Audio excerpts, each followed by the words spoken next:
Welcome to Hoppy Talk. I'm Matthew Coles. Rick Rasso. We're going to be drinking Bocks today.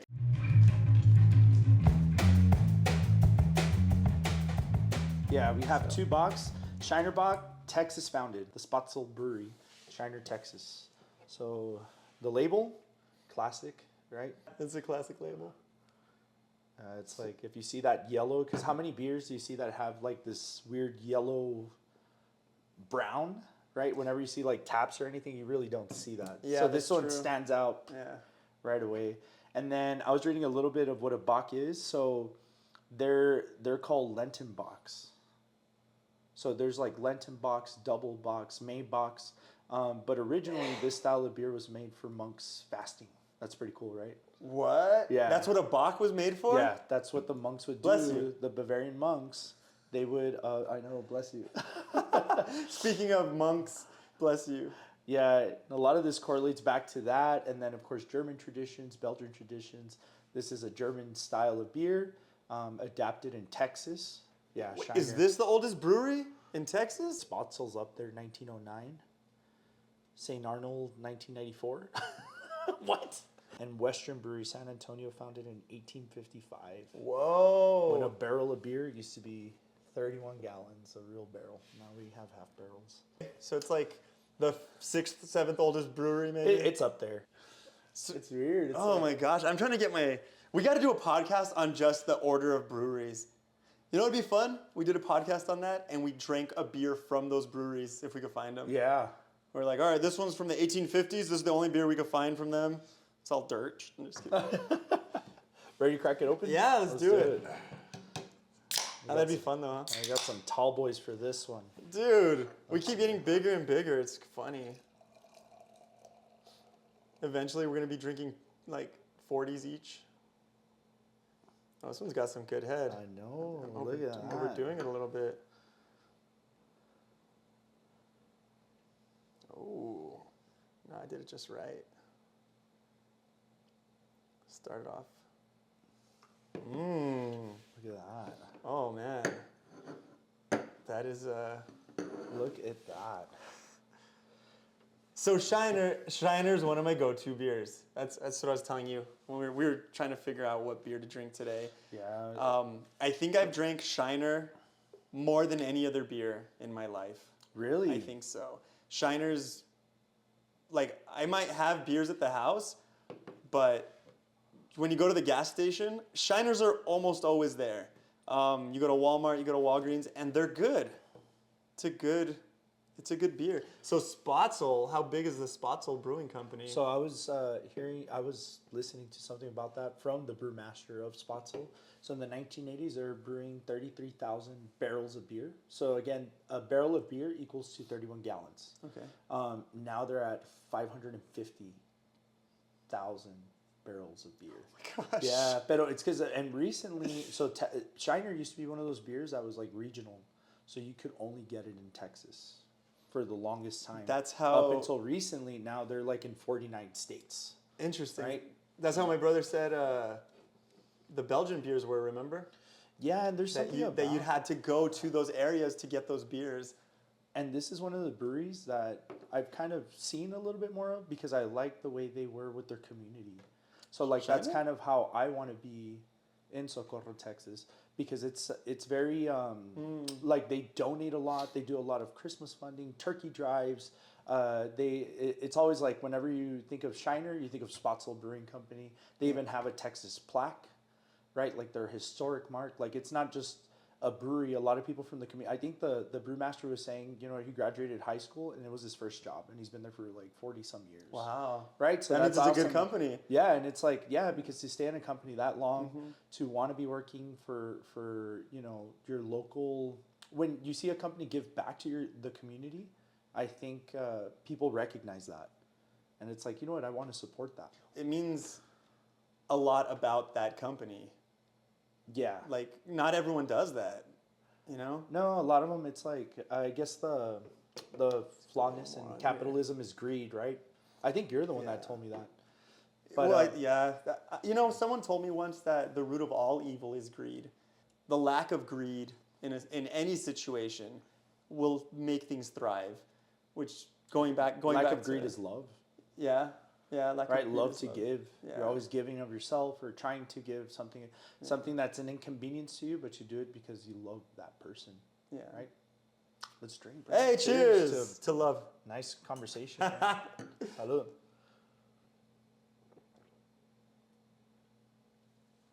Oh, that's good, dude. That is so good. Oh, that's a good beer. I haven't had a Shiner in a while. This is a Bock. What makes a Bock different than a lager? So it is a lager. It tastes like a lager. Yeah, Bocks are lagers, but they have caramelized malts. But like, for example, you can have a Weizenbock, which has some wheat in it. A Doppelbock, it's like you make a Bock, but in the same amount of volume of water, you add double the grain, double the hops, or traditionally.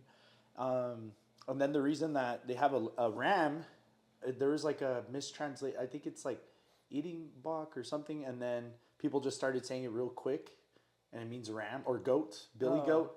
So now they put that on. So on a lot of Bocks, you'll see that going on. Oh, that's cool.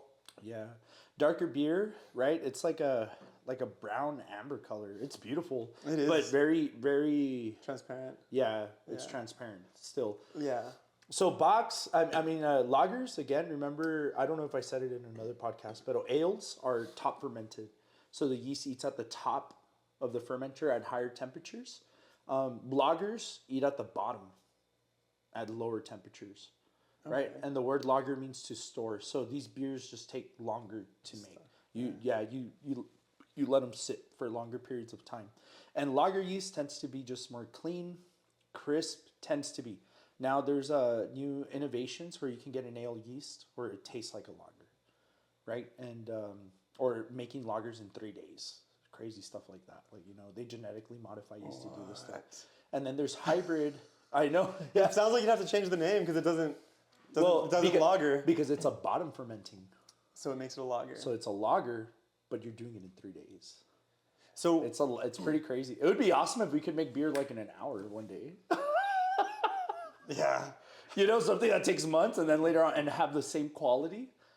Like it's possible. I know I used a yeast. It's called Kvik. So Kvik is a Norwegian style of yeast, farmhouse. But they've gotten it and genetically modified it to taste more clean.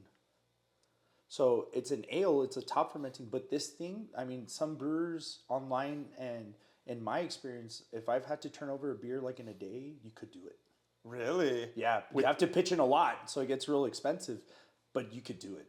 Interesting. Yeah, where it starts off with a certain amount of sugar, gravity, so it's measured with either Plato or SG specific gravity, and then the yeast eats the sugar, so it starts reading less and less gravity, right? So less Plato, and then the difference between that, you put that through a formula and you can calculate alcohol. So it'll start off here, and usually what takes a few days or a week or 2 weeks, right? You could do it in a day. So tell me if this is kind of accurate. So you have goldfish, and goldfish grow a certain way and whatever. But then you have koi fish, and koi fish have been bred. So it's almost like genetic modification, only that over a long period of time. So they have shorter bodies, they have longer tails, but they eat and poop more because their bodies are shorter. So I'm imagining in order to get the alcohol to be produced faster, you'd have to genetically modify the yeast to eat and poop faster. Probably. You're getting, possibly. I mean, that sounds right. I'll tell you, but I don't know if that's the way it is. I really don't understand what they're doing to the yeast and stuff.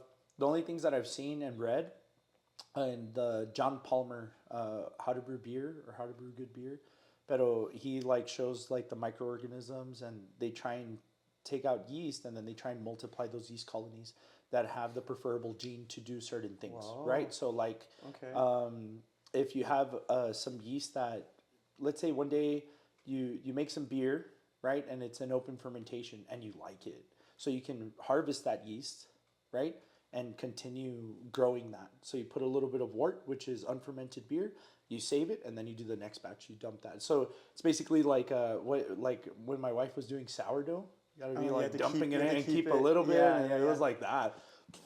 I don't do that just because I manufacture a lot of beer, and a lot of breweries here they've told me, dude, you need to start doing that. You save so much money and it won't affect. I just don't trust myself in the handling of the yeast, or I need to see somebody do it. You'll know? never know till you try it. It might be easy. You might Yeah, get it every well, single time. they all say that, but I'm just like, because I've had bad experiences where it's like, man, this beer turned out bad because we didn't clean it right. So if it wasn't cleaned right, and then you're adding the yeast that wasn't cleaned right with. Yeah. So it's just, how do you know it's still good? I don't know. How do you know it's like gonna produce? But these guys are like, yeah, dude, you can recycle yeast. You can wash yeast like 12 times. So you can do 12 batches of beer. 12 batches of beer, I mean, that's a whole brick of yeast for me, right? It's like a $200, $300 brick. The price of your beer will go down. Yeah. So I need to see how to do that. Yeah, I think it's worth it, and I think a lot of people do it. I just haven't really dabbled in it. That's a good idea. Yeah. Fermenting, like beer, this is controlled rot. You're rotting something in a controlled environment on how you want it to taste. Right? Like pickling and things like that. It's in a controlled, you're rotting it, right? You have something like biologically eating it away, chipping away at the sugar or whatever, the food. But it's like, it's interesting. And we still do this. Yeah, that's it. What I was thinking was, I feel like life is just a constant decay. Right? Like as soon as this table is going to eventually deteriorate, everything is just constantly decaying. So it's interesting to say that they're controlling the decay. Like everything is decaying, but you have the opportunity to control some of it. It's an interesting concept. I don't know. But I know it dies to itself, right? Like yeast, when you see it, you can see yeast sometimes like crawling on the fermenters. You can see it just kind of moving. How fast does it move? Super slow, right? It'll take it forever to move that much, but you can kind of see it. Yeah, do you know what? I know a brewer, the first time I saw it was I want to do a time lapse of it. It's trippy because you think, oh, well, it is microscopic, right? So to see it, but it's big enough where you can see some of these little guys going. But then when you make the beer, it's just like all this, it's called trub at the bottom. So that's where all the hop residue, all the yeast residue, and it's in there, but you don't see it alive anymore, right? It's like it dies to itself. It got all its fill? Yeah, it's like... There's nothing else to eat, maybe? There's nothing else to eat. But if you throw more stuff in there, more sugar... It'll come back to life? Ooh, yeah, it starts again. It depends on what temperature, right? Like if it's cold enough, it stays dormant. But like, let's say if you throw some more yeast in, some more sugar in, and it's at 65 degrees Fahrenheit, you just wook it up again. It starts... 65 is not that warm. No, lagers will work at 42. Between 42 and 45. The Lutra Kavik, the one that I'm telling you, the Kavik yeast, those work up to 104 degrees Fahrenheit. So there's a wide range. Well, okay. A very wide range for yeast. The higher the temperature, the faster it brews, I would imagine. Yeah, but the whole thing is, it's like, for example, this is a clean beer, right? I don't know what yeast they're using. I know it's a lager yeast. Lager yeast, traditionally, it's like between 42, 45 degrees, 58 degrees Fahrenheit, 60 degrees Fahrenheit at the high end, right? Maybe 62. And it will ferment probably at 80 degrees, but it will be esters, fruity. It won't be clean. It's eating too quick. So that's why the lagering, it's like you want to clean your beer, you just let it sit, you let it age, and it tastes cleaner, it tastes more crisp. That's so interesting. Because I like my beers a little dirty. I do. Like even like funny. I like them with esters. I like them with I don't know. Yeah, I think so. And that's like lagers. It's a newer thing.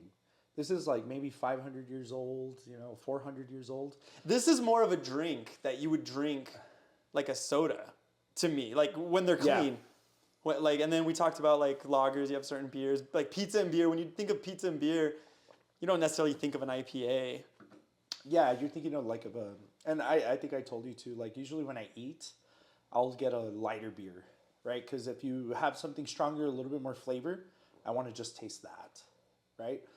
But this is like a newer technology, I guess, lagering, where it's controlled and saying, okay, but really most beer throughout history are ales. It's more aggressive, more esters, more fruit flavor, more whatever else, spicy. That's interesting. So you have the beers at a lower temperature. You have the yeast at a lower temperature, like 40, 45, whatever, Yeah. right? So it eats slowly, Mm-hmm. and so the beer comes out cleaner, but it takes a lot longer to happen. Yeah, and that yeast is capable at eating those temperatures. There's some that won't eat under a certain temperature. So like some ales won't work under a certain temperature. They stay dormant.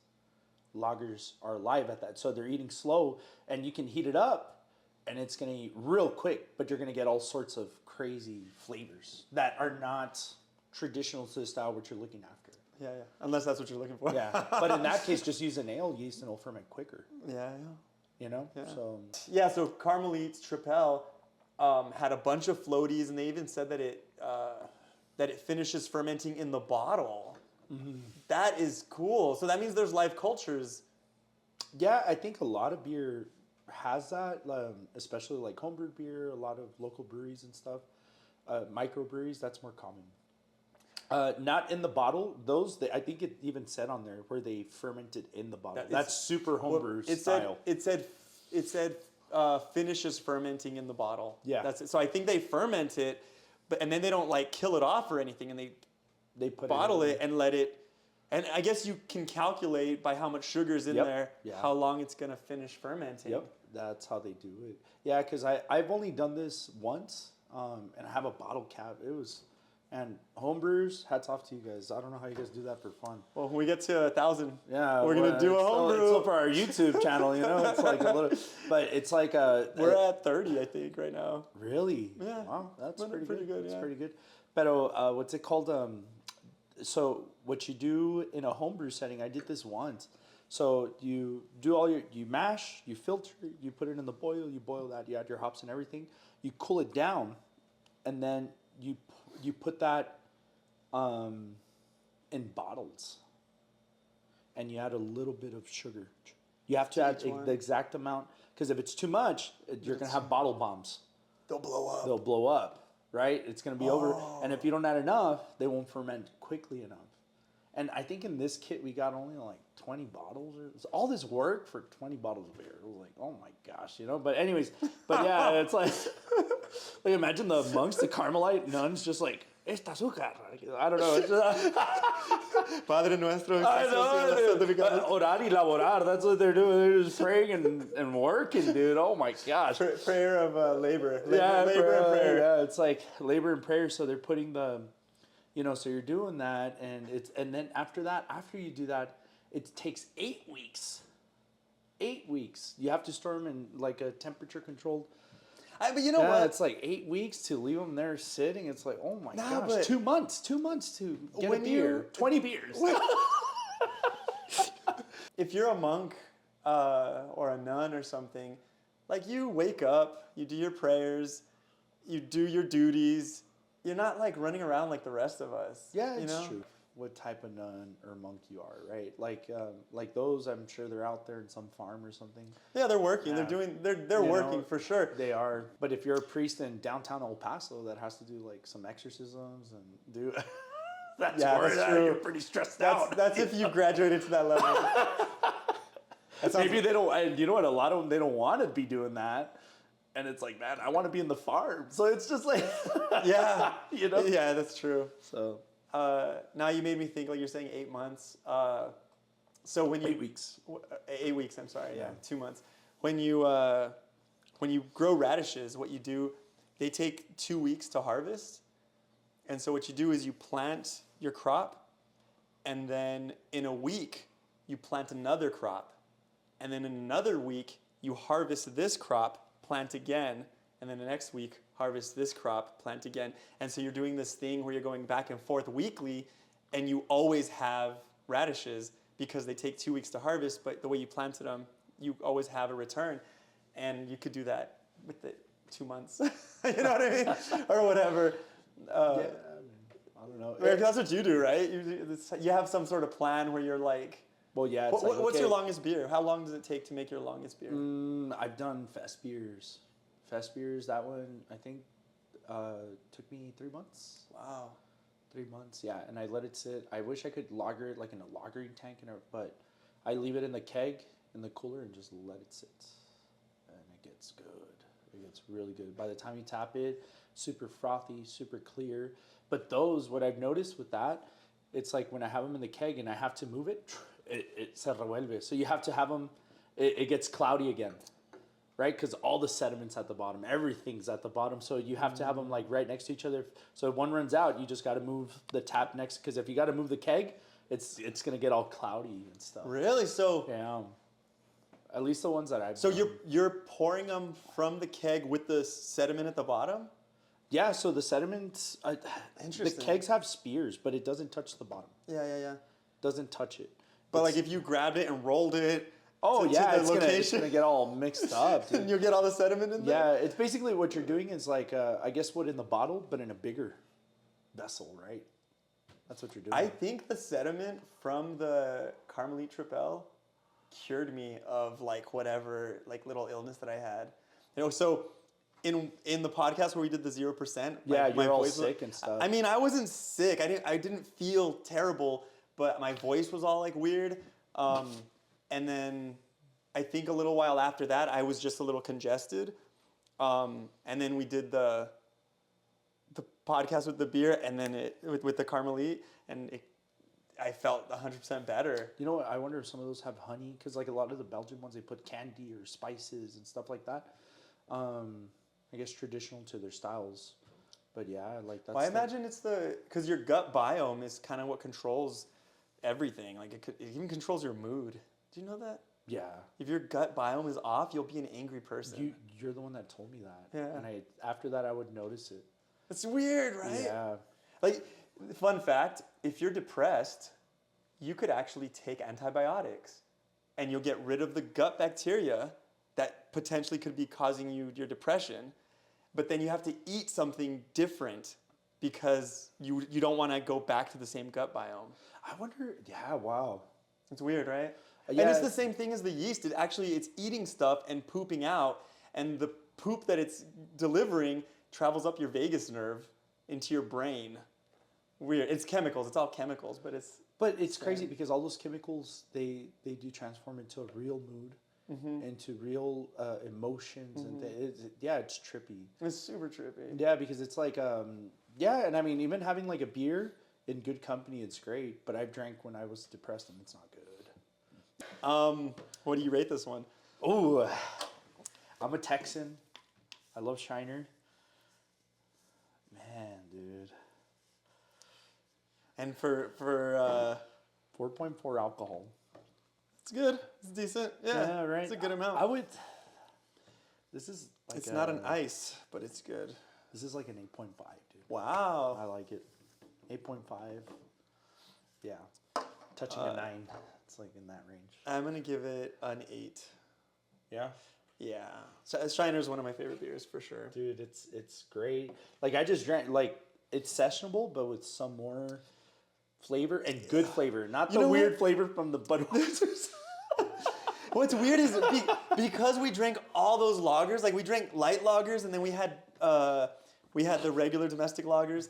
When I was drinking this one for the first time, I tasted the lagerness of it. That's come. I asked you, I was like, what is a Bock? Because it has a lager flavor. Wait, so what makes it a Bock again? The strong German beer, usually a strong lager, was first brewed in the 14th century in the Hanseatic town of Inbeck. Okay, so the town is Inbeck, right? In Lower Saxony. The style was later adopted in Bavaria by Munich brewers in the 17th century. Due to their Bavarian accent, citizens of Munich pronounce Inbeck as Inbock, a billy goat. Wow. How And funny. thus the beer became known as Bock. A goat often appears on bottle labels. Interesting. Yeah, I always wondered, like, how come they put ram? I was like, I guess it means ram, but I was like, did they cook it like in ram's horns or something? It's like, no, it sounds like goat. Mispronunciation. Hey, so Oh my god. so it's just a stronger lager. Yeah, so here, and this is the thing, Bock is historically associated with special occasions, other religious festivals such as Christmas, Easter, or Lenten Bock. Bock has a long history of being brewed and consumed by Bavarian monks as a source of nutrition during times of fasting. And I've been interested in it. I will do it this year. I said I was going to do it last year, but I want to make a Lenten beer. Do it. Which they're low alcohol, full of nutrients, And a lot of these monks and stuff, they would just drink that and water. I'll For do it. 40 days. For 40 days. 40 days. Not just when the sun goes down or like Ramadan. 40 days. No. 40 days, dude. Well, because when we fast, how do we usually fast? So for Lent, we don't eat meat on Fridays. Yeah. And then on Easter, you don't eat till the sun comes up again. Yeah, so Friday at 3 p.m., after you go to church, you stop eating because according to tradition, and now with historical sources and the science that we have with astronomy, we can predict that Christ died at 3 p.m. And we don't eat until on Friday at 3 p.m. and we don't eat until Sunday. Right? Yeah. After 3 a.m. Wait, so we skip all of Saturday? Yeah.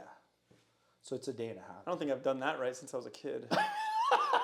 One time, man, I was starving. I was like 9 years old. And I was like, man. Oh, and there was some noodles. And I just ate it. And then I went to church. I was like, dude, I'm going to go to hell for eating noodles. I wasn't supposed to eat the noodles. Did you confess that sin? No, I don't know. I probably did. You know what Padre Pio said? I probably did. He said the reason you shouldn't be a terrible person and then just ask for forgiveness later is because you might not remember all the sins you committed and you're still going to go to hell. Whoa. But it's weird because how come that affected my conscience so much? Because you were a kid. Well, but it's because I knowingly knew I was doing something bad. Yeah. If you know you're doing something bad, doesn't that already make you a little bit better than someone who doesn't even know? Or does it just make you worse because you know and you still did it? Yeah, I think it makes you worse. Yeah. I think it does. Because that would mean that ignorance is bliss. And you should probably try not to learn so much. Well, that's why as children, right? Children, oh my gosh. You're like, stay uneducated, don't read. Yeah, because then you can't sin. But that's the whole thing. It's like, it's inherently in our human nature to eat of the fruit of knowledge. So it's kind of hard to like, well, don't learn. It's like, well, what should I not learn? Why should I not press the red button? To eat of the forbidden fruit is like to be like, well, I want to know to be like God or to be a God. That's interesting. So that's interesting. Yeah, you know what? In that sense, then not knowing is kind of it's against our nature. You'll be more at peace. You'll be more at peace to not know, and then you won't be committing as big of a sin. If you do something you're not supposed to do. Yeah, I guess it is true. It's so weird. No, it is true, but it's like you hear about these guys that it's better to be a gardener. It's better to be a warrior in a garden than a gardener in a war, right? Mm-hmm. The whole thing is like the warrior knows like how to commit evil acts, but abstains. Yeah, that's a Jordan Peterson thing, right? Yeah, the whole the meek will inherit the kingdom of heaven, right? So always keep your meek doesn't mean weak. Meek means, you know what, I know how to wield my sword, I know how to fight, but I choose to keep it sheathed. That's how he says it. Yeah. I choose to keep it sheathed. Now, if need be, then you do that. But it's like, isn't it better to know how to be a good warrior, right? You know? Yeah. You know, in case of times of trouble and stuff like that. Yeah, that's true. Should we drink the next one? Yeah, let's do it. All right. I'm going to have a party just because all the leftover beer we have. No, you don't. We'll drink it. Unless we start going back to beers. I know. Thanks for this bottle opener. It comes in handy. Yeah, that's good. All right, so now we're going to do the Michelob AmberBock. So Michelob is known for Ultra. Yeah, well... Not to me. I know, right? But this is the OG. But this one, okay, so I like the label. I really like the label of this one. I think it's so cool. It's classy. It's black. Very classy. Yeah, it's like it's just really cool. Michelob Brewing Company, Michelob AmberBock, dark lager, an American box style lager brewed with 3 unique malts, included roasted and caramel specialty malts. St. Louis, Missouri. Where's the alcohol? 5.1, dude. It's winning. Wow. Let's see. It's winning. I like Box, but I like the dirtier the beer, the better. You keep on saying that in such like a funny way. It's you know of you're, like- it's because the way you put it, you're like, oh, lagers are super clean, and then like I'm thinking about the lagers, and like the cleaner they are, the less I like them. And then my favorite one out of those was the Yingling, which was a little dirtier. That's gonna be like browner, wouldn't you say? I didn't like the Yingling that much. You liked Miller High Life. I know. Dude. I'm a true Lower Valley kid, bro.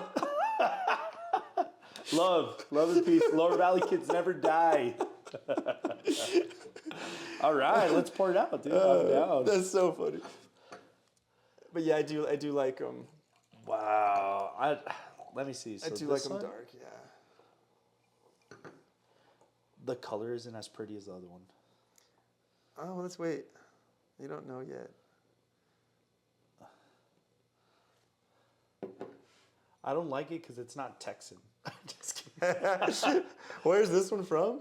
St. Louis, Missouri. Missouri. But this does look more like I've had some traditional box. This one looks more like German. Yeah, it's darker. Some of them they even look like almost like a stout. Oh, this one's harder to see through for Yeah, sure. but this is dark. I mean, this is like a brown, black in the core, right? Like, if you see it, it's like black in the core, brown around. So yeah, but the color is pretty. I think it is a pretty color. It came in a glass. It came in a glass. Well, Shiner Bock does too. It's just those were 6-packs. Yeah. And this one, I just like, oh, I'll get the can. Maybe. So you know what? It matters, right? It does matter.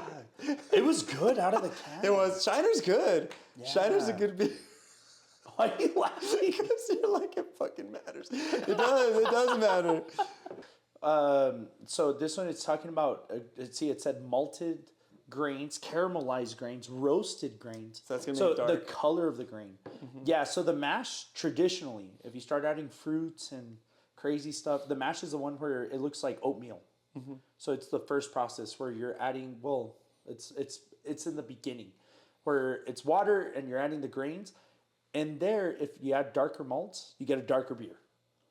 If you have light malts, you get a light beer. If you add malts that have a lot of like high proteins like oats and corn, you get a not so clear beer. If you add a malt that's not cracked too heavily, then you get a clear beer. So it starts already with the... Yeah, from the mash, you can already see the color. Now, you've seen some crazy beers that I've had, right? I've had blue beers, pink beers, red beers, purple beers, right? All those you're adding color or an ingredient that you have has some type of color, what do you call it? A natural dye, right? So then you're messing with that. But again, traditionally, if you're just using oats, it's that they're getting the grain, right? So you have the barley, you harvest the barley, you malt it, right? Where you let it grow, you murder it. That's what you do, right? Let it grow, you murder it, and then you mill it, right? And then you have a regular base malt. But if I get that same malt and then I roast it, right? And then how long do I roast it? How high is the temperature that I roast it at? Like I've had some malts that taste like they taste like fire, like they taste like charcoal. And you add a little bit, just a little bit in that, and you get a nice charcoal taste, right? That sounds kind of good. Yeah. You know, but like that type of malt, you don't want to add too much because then you're just gonna have a beer that tastes like cigarettes, which I've had. It's like, dude, what the like hell? eating charcoal. Yeah, you're all like chugging charcoal. But this one, I'm noticing the head doesn't stay as long. Yeah, you're right. Maybe it could have been the way we cleaned the glasses, but I don't think so. Well, there was a lot of water in them still. Yeah, right. Like we literally poured the water out. I guess on we the got to table. drink a second beer. We have to. Actually, we should smoke one of those cigarettes. I know, right? We can right now. Okay, so the darker they are, a lot of times they'll be higher alcohol also. Yeah, that's A lot of times, not always, but not always, but it can be. It's again like the SRM, standard reference method. So now we have machines that there's color, right? But the standard reference method was like, okay, so I know how much dye I put in this one, and then you would put the beer next to it. How close is it to color? So you'd have somebody, I mean, they would pay people to do Well, this. yeah. But now we have machinery, right? We have technology that could measure that. I don't have it, but it's out there, right? And it's measured by light, right? So according to like colors, right? It's all light. Yeah. So how dark is it? And there's a chart on that. So, and the reason that you have those three things, it's because there's a tolerance for each style of beer. And those are the main three things. Like, for example, American lager, ABV, I think should be between 3.5 to 4.5. That's the range. Otherwise, it's not an American lager? No, it would be like, it's not within the range of an American lager. So what happens if you make an American lager and it goes over? What does it become? It's not competition worthy. It's like, Oh. yeah, this is for competition. So it's like BCJP requisites. So if you So want to send a it's beer to still considered an American lager? yeah, but it just would be like, it's an okay. American lager with more alcohol. Okay. You know, so like I've done a lot of experimental New stuff. American lager. Yeah, there's a lot of stuff that you can do that doesn't fit all those. But if you want to send something to competition, there's requisites for it. So it has to be between 3.5 to 4.5. And then I think the bitterness can't be more than 15 IBU, right? Which an IPA, I mean, 60, IPAs are common right? to have at 60. Yeah. 60, 70. And IPAs, that's something they like to put on cans because that's what you're looking, you know, how bitter do you want it? Yeah. I never even thought of that. Because they are bitter, but I always feel like the bitterness of an IPA is kind of the other half of the flavors you're going to get. Otherwise, you're not going to get those flavors. So you kind of, I don't want to say you put up with the bitterness, but kind of. And sometimes it has a good bite. Like you drink it, you're like, ooh, like it was good. It had this bite to it at the end that was really tasty, even if it was bitter. But yeah, it's weird to think like I want it bitter. Well, yeah, but it's Yeah. like how bitter and what kind of bitter, right? Like we've already talked about like, oh, there's this bitterness on top. There's one in the beginning and then it dies, or there's one throughout. I don't really like those. You don't like the ones that have the bite and it Throughout, goes like away? no, those are the good ones. Yeah. But the ones where you like take a sip and it's bitter and then it just slowly continues being bitter for a while. It's kind of like I don't want to drink another sip until this goes away. Mm-hmm. Yeah. I mean, see, that's the way you like it, but I know some people, like I know I went through a phase where I was like, give me the darkest thing you have and the bitterest. So give me a black IPA. Like it's a stout that's hopped like an IPA. Like it's ridiculous. And now I have those and it's like, I'll drink half of it and then I'll drink the other half. Is in it few like hours. a double IPA or what is it? No, so black IPA, it's like a stout. So it has a lot of the caramelized grains, the charred grains, the roasted barley, the black malt, the black prince. But like I get bags at the brewery and it's like caramel 10, caramel 20, caramel 40, caramel 50, caramel It's just 60. like how dark it is? Yeah, so so it's like I don't know how that measurement is. That would be something interesting to look into. But those caramelized grains first, it helps it have some head retention and it gives it some color. And they tend to give it higher ABV. So I don't know what it is about actually roasting the malt that, you know, you can get more alcohol out of it. But like the 120. I bet you it's so when you cook stuff, you caramelize it. Mm-hmm. So there's more sugars, which means the yeast would eat more. Yeah, I mean, that makes sense. That sounds makes possible. sense. Yeah, because it's caramel malt. Yeah. So that makes sense to me. But I don't know what measurement they use. Like, is the 10, is it you're roasting it for 10 minutes or 10 hours? I don't know. You know what I mean? Like, Yeah, and then or days. Or days? I don't know. At what temperature? Right? Maybe You it know, is it's the like- temperature. yeah, it could be like we're roasting it at 10 Celsius. I don't know my Celsius. I don't know my communist numbers. But yeah, I just know 0 Celsius, 32 Fahrenheit. That's the same. And then from there you can kind of guesstimate. But adding those malts, it gives you a little bit more body, head retention, color, tends to bump up the ABV. Now, when you char it, right, like the black print, it's just black malt. Like you get it and it's like, it leaves you black on the hand. like, you know, but you add some of that and it does give you those coffee notes. Or it gives you like that, a little bit of char, a little bit. You don't want to have too much like, you know, where it tastes like I'm telling you, like eating cigarettes or something, you know. But anyways, let's try it. do it. Let's try it. Salud. Salud.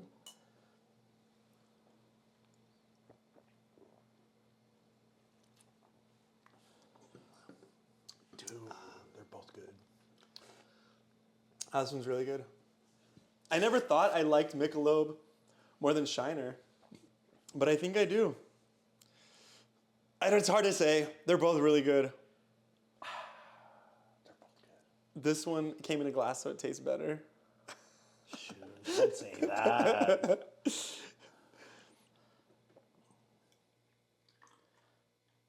Trying to get the head on it. A little more head on there, yeah. Yeah. But the lacing on it is great. Just shake the last part and pour it in there. It'll be full. Oh, shoot. But yeah, no. You know what? Shoot. They're up there. They're together. They're both good. Yeah. So Shiner had more of a lager flavor. Would you agree with that? Yeah, because it has like a 4.3. This one you do taste more like a... there's more of a, like again, that caramel, the malt. But you the think... maltiness. You think that's hiding the lager flavor? Is that what's happening? You're not hiding it. I mean, it's a lager. But I don't taste that lagerness. wonder... So there's a lager flavor. I've talked about this before. There's a lager flavor that I think's pretty gross. And like when we were doing the blind taste testing, some of them had that flavor and it was gross. What would you compare that flavor to? I would say I know what it is. I would say Bud Light, but I like Bud Light apparently. No, but like what's the flavor of a lager? What's that flavor? Like what is that? What is that flavor? I have an idea, but I kind of want your I'm going to say, this is going to sound kind of gross, but I'm going to say bile. Like... You know what bile is, right? Yeah, it's like it's your stomach acid, basically. Like stomach acid. A little bit, and I know that's really gross. And if you think about that when you're drinking it, you'll probably get grossed out. But it's right there. It's not exactly bile, but it is, and it could be because I drank so much when I was younger, and so much of that kind of beer, and I would throw up. And they're related to me. It could be that, honestly. But to me, that is kind of there's notes of bile in there. Don't say that. AmberBock, we apologize. This one doesn't have it. I know. That's what I'm saying. Right, that's what I'm saying. Like I'm saying, is that flavor hidden from all the caramelized, malted caramelized stuff, or is it? I think so. I mean, like for example, it's easier to make. It's traditionally easier. I've struggled with the easier styles of making beer, but. It's like if you have a stout, the darker malts and all the hops and all the adjuncts that you add, right? You can hide things, right? Because there's all these flavors that are hiding if something went wrong. But a lager, if you messed up, you messed up. It's very hard to hide. So the darker it is, right, those malts can kind of masquerade if something kind of went wrong with the fermentation. So it's like a mixed drink. You don't really like vodka, so you mix it with orange juice, and now you can handle it or something. Yeah, it could be something like that, you know. But I wouldn't. It's because that's the thing. It's not that you're adding those malts to kill that flavor or to be like, oh, it's because I'm trying to hide the. You're adding those malts to have it traditional to style. Like this style has that, right? And I wonder why. You know, I think it would be like a deep dive into the internet, into some rabbit hole. But why and who started like caramelizing malts, right? Who thought of what happens if I kind of throw this in a fire and then put it in the beer? Like who thought of that? You know what I mean? That's kind of trippy. It's cool. Yeah, you know, so. Yeah. Well, even just the whole idea of caramel, like you heat up sugar to the point of it melting and it becomes caramel. But if you do the same thing with onions, they caramelize and they turn sweet and they're really good. Yeah. Yeah, I mean, it's true. No, when you're putting it in that perspective, it's true. It's like... Yeah. They might have known. Maybe it wasn't an experiment. They already knew. They're like, oh, if we heat it, it'll get sweet. Because a lot of things get like that. Bread doesn't. Bread is sweet, and then you burn it, and it tastes nasty. But you could do it with the grain, right? Just with beer. And then you mill that and bake it, and you can have dark bread. Right? So you're doing the same thing, but you got to do it before. You can't do it when you're baking it. Yeah, it's going to go bad. Yeah. But remember, this is liquid bread. There's a lot of similarities with it, right? One of them, you have starch, you have sugar, you have yeast, right? Just bread doesn't have hops and water, or that much water. But we should maybe add some. Add some hop. That would be crazy. Dude, so Hoppy bread. Yeah, we could try it. So Sheila could do it. I'll get some hops or give me some hops and we'll do it. Well, that would be interesting because yeah, it's like then it's exactly beer. It's just one has more water and one doesn't. And one's fermented. Well, bread is still fermented. That's how it rises. Would it have alcohol? Yes, bread contains alcohol while it rises because yeast produces alcohol during fermentation. That is mind blowing. It makes sense, right? It does. Did you ever think about that? Yeah. I never thought of that. Well, I guess as a brewer, I'm like, so it has alcohol, but I'm never like tasting raw dough. Like, you know. They say you get sick, but you get drunk too. I don't think so because you let bread rise for a day, 24 hours most, right? Yeah, I don't know. I've never made bread. Usually. You never made bread? No. Sheila has. But you have a pizza oven. You guys have never done that? I don't make bread. She does. Yeah. I've made bread. I like baking and stuff. Yeah, that's cool. But I don't do it often. I guess with beer, it's kind of like a baker, right? That's so interesting, right? But that is so crazy. Yeah. Well, and then when you pasteurize the beer, it doesn't lose its alcohol. Don't you pasteurize it by boiling it? No, so you boil it first and then you add the yeast. Oh. No, if you boil beer, you're going to boil off the alcohol, right? Because the boiling point of alcohol is lower than water. So water, that's how they do distillation, right? So beer's pasteurized before the yeast consumes the sugar? No, so yes, but then there's other pasteurizations after that. Yeah. Right? So you can have another pasteurization. You're not pasteurizing it by boiling it again, right? You can heat it up to a certain point where it murders the yeast, but you still have alcohol in it, right? Because it's in an enclosed vessel. Okay. I think they do that with kegs or sometimes in bottle. They'll heat it up and cool it down quickly. So it shocks the yeast, it kills the yeast, and then now you have a pasteurized. Or you could pasteurize mechanically, right? Right. There's a centrifuge, so you spin it, so all the yeast goes out, I think, right? All the trub, all the yeast, all the organic matter, and then you're left with the pure beer. And then you can pasteurize chemically. Pasteurization chemically is adding chemicals, and you kill the yeast or neuter it, and it won't eat anymore. You're saying neuter it? Neuter it. So it can't reproduce? Yeah. We're mean to our yeast. Nah, I'm just kidding. No, I'm nice to my yeast. I talk to it. Do you really? Yeah. That's why your beer Sometimes your beer tastes tastes so good. You know, when you heard about like talking to plants and stuff? Yeah. And it is a live organism. True, so I'm works. like, you know what? Every time I pitch in, I say this. I say light, salt, and leaven of the earth, right? Like, I'm like light, salt, and leaven. Like, make me a good beer. Be nice to it, right? I think for a while there, I was like slaving it away. Yeah, in the beginning, because I was like, all right, I'm going to pitch in a lot of yeast and then under pressure, and you're going to do what I tell you to do. Did it work? No. It was like, this beer sucks. Well, you know. But yeah, like if you let it do its thing, a lot of patience, you know? Well, I bet you, maybe not, but it could be similar to how when you kill a deer or a cow, you don't want it to be scared because then the meat tastes worse. You've heard that, right? I've heard that, but I think it's a legend. Really?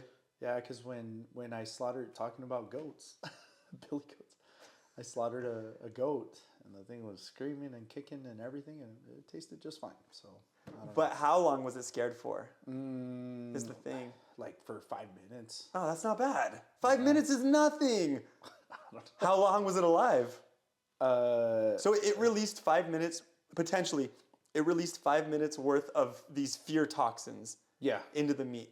You don't know how much better it would have been, but we're talking about like 2 hours of fear, a day of fear, a lifetime of fear. But how would you give it that? That's the thing. It's like that's unethical, well, right? So then what I was going to say was that does happen. So there are situations where they have cattle cooped up in small things. They're force feeding them. These cows are miserable, and that's their whole life. And then they slaughter them. And then the meat's not as good as the ones that are hand-fed. You've seen those, right? Yeah, well, they're hand-fed, and there's even, like, the Wagyus, I think in Japan, they even massage them. Yeah. And they're like... Because then so they're like, this is a wonderful life, but it's a short one. But short and wonderful is better than a long, miserable one. A bright light, right? A bright light shines for a short amount of time, but it's bright. Yeah. Right? It's like, yeah. Yeah. Well, so you have your yeast now, and I imagine that you're pressurizing your the yeast's whole life was this misery that you're forcing it into, and the beer tasted like garbage. But then you have this other yeast that you're massaging and hand feeding, and then the beer comes out great. It's true. It's true. Yeah. No, but I think some of those, it was like I was over pitching, so was there even enough food for the yeast? Like some of those things, I wonder. I would have to talk to a chemist. Yeah, because it's like there's I don't know how many billions of cells or whatever it is. Yeah. And then I only have so much sugar, and it's like, dude, what the heck? Like we need to eat more, we're gonna die, and part of it dies. But no, I mean it's an interesting thing, yeah. But like if you let yeast do its thing, give it its time, make sure the fermenter's clean, sanitized, it'll do its thing. It does its thing. You know, now if you start, and what I mean by that, it's like, for example, when I turned a beer in a day, was it better than the one that took me like a week or 2 weeks? No. Right? But it was like my mismanagement of time on doing that. But see, if like you treat it good and you let the yeast do, like Brandon, he's kind of tripping out right now, the brewer that I have, because he's like, dude, that beer's already done. I'm like, yeah, because we have it, like I do it under pressure. I do them under pressure, but I let the yeast create the pressure. So it's doing it.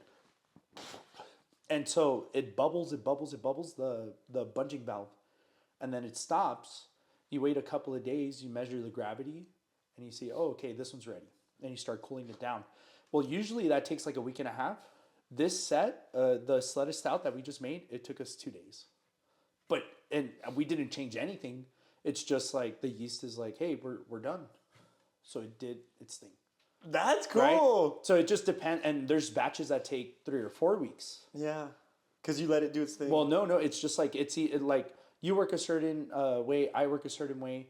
And when you get a new brick, I know it's from the same company and everything, but it's like this one could be a little bit different than this one. Unless, you know, you kept a little bit of it like you should. Yeah. And then you're like, this one worked fast. Let me try to redo this one. Well, more than working fast, does it work good? Right? True. Does it work good? Yeah, true. And so, yeah, and that one did. And he's like, what? It's done? And I was like, yeah, like, you know, it's nature. Like, how can you tell nature to do what you need it to do? It just, nature does what it does, dude. I don't know what to tell you. Yeah. That's why I think a lot of farmers are religious, because you know what? A big freeze comes, you still got to feed the cows. You still got to take care of your animals. It comes down, and you gotta go out and keep all your plants warm, or they're gonna die, right? And that's the way you feed your family. And it's just like nature does its course.